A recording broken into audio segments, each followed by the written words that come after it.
Before I start, let me just say, this is not Catfish. I am not Neve. I damn sure ain't Justin Combs. Um, so if you think that's what this is and you clicked on it, you should probably click away. Goodbye. Nice, you can stay if you want, but I doubt it. So goodbye. Everybody else. Oh God. Okay.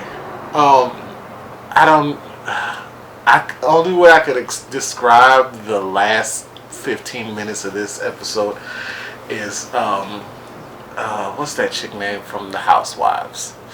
Nene, and she said, "Ooh, the ghetto, ooh, the ghetto, the ghetto." Y'all niggas really okay. Let me just start from the top. Davion is the name of the guy. I forget the name. Cherie. So Cherie has been talking to Davion.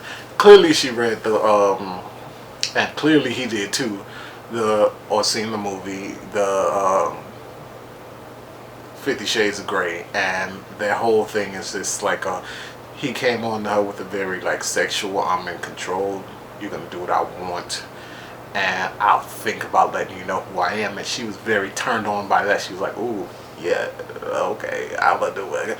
So played out. And like I don't know, this doesn't seem like this has gone on very long. It seems like this whole thing was just a couple of months.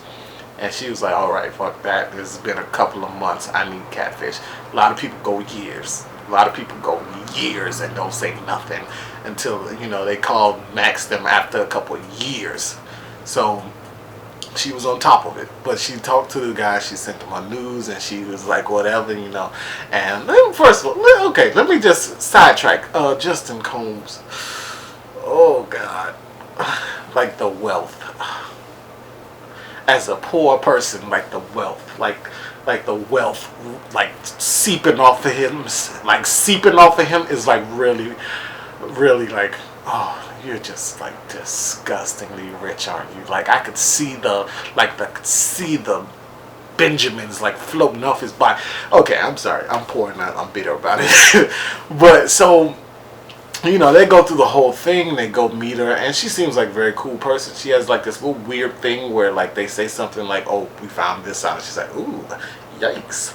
Oh no!" And it's like weird, like it's like it's not real when she does it. Like somebody says to me, or found out the person you're talking to is actually a dwarf from planet Huflachfe David. My reaction would be like, sorry, what? It wouldn't be like, ooh, oh no. Like, it would be like that kind of, like, I'd be like, no, only Earthlings.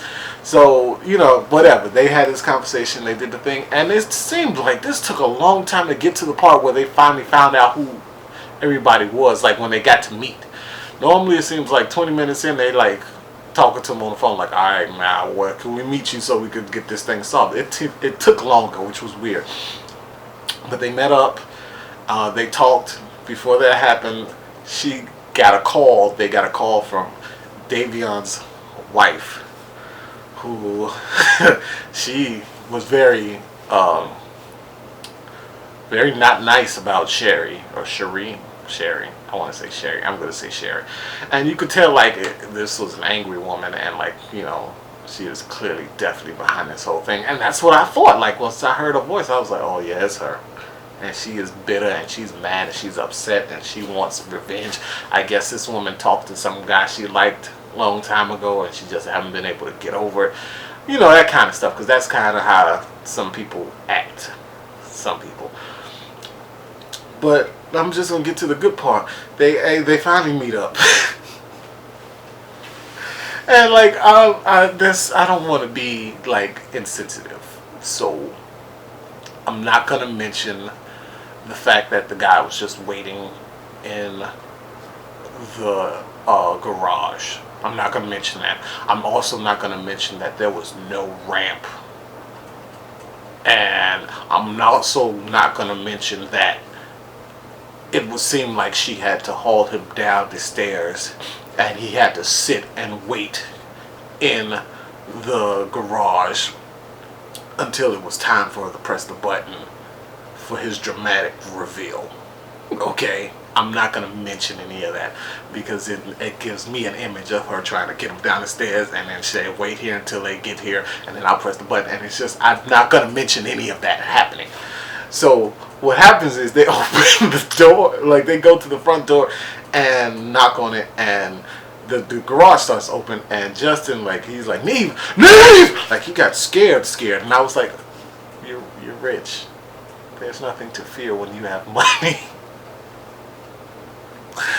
But like, no, like, it turns out the whole thing is about like $200. Like, they didn't say how much it was, but it was for a phone bill. And like, phone bills go from about $50 to like, you know, a couple $100.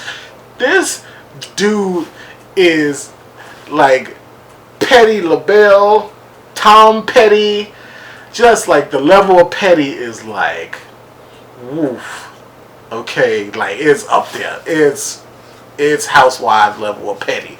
It's angry black girl on Facebook level of petty. Like, it's petty. Like, so let me get it straight. Let me just like try to straighten this out and explain this to you. You borrow, or okay, let's just say it was borrow. You borrow $92 from me because you need to get your phone bill paid, okay? And I give you $92. I wouldn't give you $92, but that's neither here nor there. And so I call you a couple times and like, hey, you got that $92, and you stop talking to me. Okay, you know what I do? I'm petty as well, okay? But I'm not that kind of petty. I show up at your job, okay? I'm calling you on nights and weekends, okay? I'm calling you, I'm showing up at your house, okay? I may be waiting for you at your kid's school, okay? I may do something petty like that. I may be like, you know, I'm sitting in Mrs. Anderson's class waiting with your son until you get back and give me my money. I may do something like that because I am a little petty. But what I don't do is go and create a social media page. I don't know if they did that, but I definitely don't take a phone, get a burner phone with a fake number and catfish you for a couple months, pretending to be some guy and make you fall in love. Like, to the point where Neve and Catfish get involved over $92. You see what I'm saying? Like, the level of petty is gargantuan, and I'm very, like, I'm really happy because this episode was going slowly the whole time. I'm like, okay, God, come on, something good's got to happen. Something good's got to happen, and something good happened, and it was a payoff, and I'm glad. It's kind of, I'm not going to do that. I was going to say it's kind of like Game of Thrones, and sometimes where some episodes are like, meh, and then the last 20 minutes is like, what the shit happened just now? And that's kind of what happened, to be honest. And I am really glad that it ended that way. And at the end, they had no remorse. 2 months later, they still talking. We think we should have done what we did. We're cool with what we did. And it's like, dude, $92. And $92, you don't need $92 that bad. You in a wheelchair. I don't know your business, so I'm not gonna say it. But $92, you gotta come harder than that. $97, I would have broke that bitch house down. I would have been all up in there. But $92, come on, you can't do that. Come on. Thanks for watching. I'm Jay. See you next week.